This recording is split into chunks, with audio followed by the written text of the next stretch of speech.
who is the real enemy? The real enemy is processed carbs, sugar, and ultra refined foods.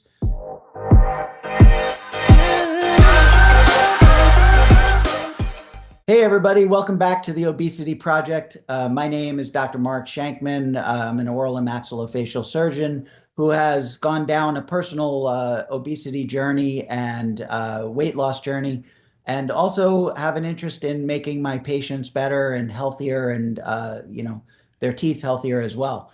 So today, episode 16, and we're talking about how fat phobia is killing us and the truth about fat and obesity. So I just wanted to kind of point out this picture, pretty cool, but it definitely shows what lean muscle mass looks like and the overlay of obesity on top of that. So for decades, we've been told that fat is the enemy. But what if I told you that was the biggest lie in nutrition history? And that low-fat diets that were supposed to make us healthier, really what they did instead was create a crisis of obesity, diabetes, and heart disease, which all skyrocketed over the last 25, 30 years. And why is this? Well, we're going to get into that in just a moment. So let's talk about the origins of fat phobia. Back in the 1950s, Ansel Keys and the flawed diet heart hypothesis was created. Ansel Keys created this hypothesis where they talked about this increasing amount of heart disease that was being seen in the 50s and 60s. And what they did was they looked into it and they realized, or what they thought they realized, was that saturated fats and cholesterol were the villains of heart disease. And so they came up with this sort of flawed belief that we need to cut down on the saturated fats, on fat in general, that all fats were bad. And they basically blamed saturated fat for heart disease without really any strong scientific evidence. And the rise of the low-fat movement, food industry influence, and governmental guidelines was born. So in the 1970s, specifically 1977, the U.S. dietary guidelines came out. And what did they push? Did they push, meats and protein and fat? No, what they pushed was a low-fat, high-carbohydrate diet, which, as I've talked about now, is the main reason for the obesity problem that we see now in 2025. So the food industry was also tasked to replace fat with sugar and processed carbs. So food industries were actually subsidized by the government to highly process all of this sugar, all of these starches, all of these foods, these carbohydrates, and basically everything became low fat or no fat with all of these sugars and processed carbs. And so what happened as a result of that? Obesity skyrocketed. So here are the unintended consequences to this U.S. dietary guideline change. First of all, we saw higher rates of obesity, diabetes, and metabolic disorder. And then, of course, people ate more due to the lack of satiety from low-fat foods. So not only was it a problem of hormonal regulation, but it was also a problem of increasing calories because all the highly satiating foods were put on the back burner, and the low-fat foods, the highly processed foods that created no satiation, allowed people to overeat. So let's talk about the science of dietary fat and insulin. So as I've mentioned many, many times before, fat does not spike insulin, carbohydrates do. And obesity is a hormonally regulated, hormonally mediated disease process. And since fat doesn't spike insulin and carbs do, they completely vilified the wrong macronutrient. And as I mentioned, insulin is the key driver of obesity, not dietary fat. So who is the real enemy? The real enemy is processed carbs, sugar, and ultra refined foods. So this was the first time in history that government made regulations or recommendations to people, to their population, that really caused this widespread epidemic of obesity and really misguided the US and essentially the entire Western civilization.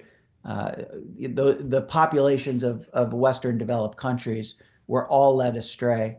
And not only did this happen in America, but the truth be told, we processed so much food and we made so much cheap food that was delicious and highly addictive, that we actually essentially did this to the entire globe because we spread that technology around. So let's talk about the truth about healthy fats.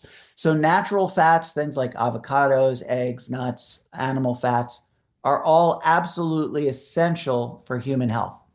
And saturated fat isn't the villain that we were told it was. Uh, Saturated fat switched from the black hat to the white hat. And we're starting to realize more and more that saturated fat isn't the enemy. Saturated fats are good for you, along with, some of the unsaturated fats. And, we'll get into additional lectures that kind of talk about the different types of fat.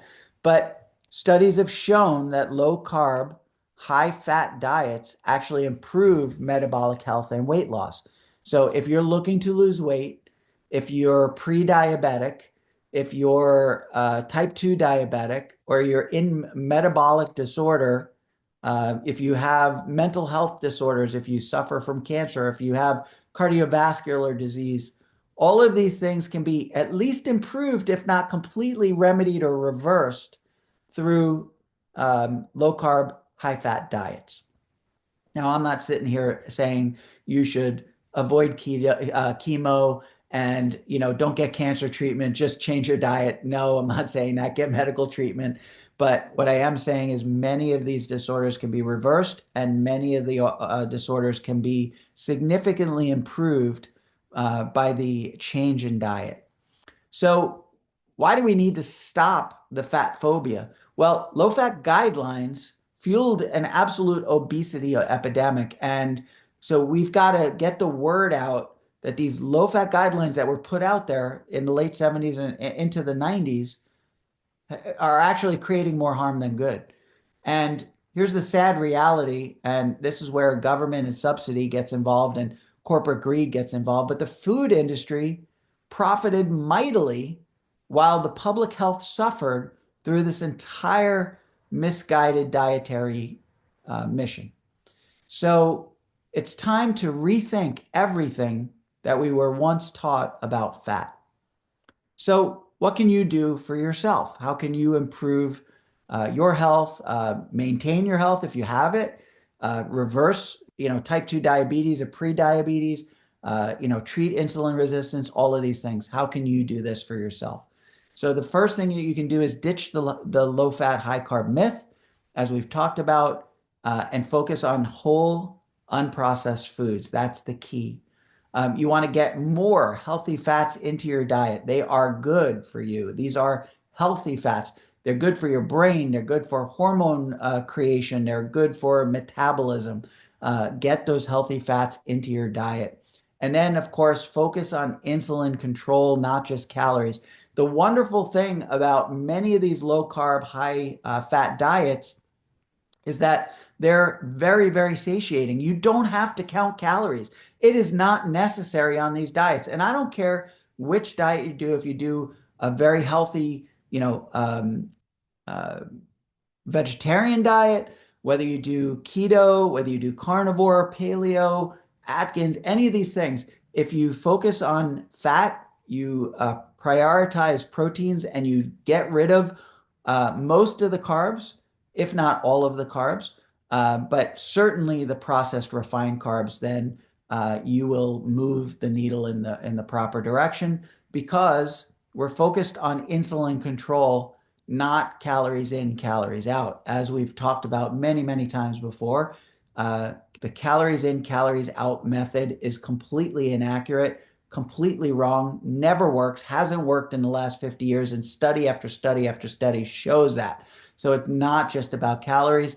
And as I mentioned, high fat, low carb diets are very satiating. You don't have to count calories. Your body will tell you when it's time to stop eating. Your body will tell you through hormonal regulation that it's time to stop eating. So you don't have to count calories. It's totally unnecessary. All right. So did you think growing up that fat was bad for you? So what do you think about that right now? I want you to drop a comment below and let me know what you think about fat. And I also want you to share this with someone who still believes in the low fat lie. The low fat lie, let me go this way. The low fat lie gets you this. All right. Eating a low carbohydrate, high fat, high protein diet, or at least a moderate protein diet. It doesn't have to be high in protein, but a high fat, low carb, moderate protein diet will get you the lean, healthy results that you're looking for. So I want to thank you. Please feel free to drop those comments down below. I'd love to continue the conversation in the messages or in the comment sections. Um, and of course, like, share, and comment as always. I appreciate you. I appreciate your time. I hope you learned a little something. And we're going to get much more into this in upcoming episodes. We're going to talk about various diets. We're going to talk about how to eat properly and how to implement some of these ideas that we've kind of covered as to the science and the hormonal regulation of obesity, and get much more into the ways that you can actually treat yourself and improve many of the chronic disorders that are plaguing our society right now. So thank you so much for watching, and I'll catch you in the next video. Take care.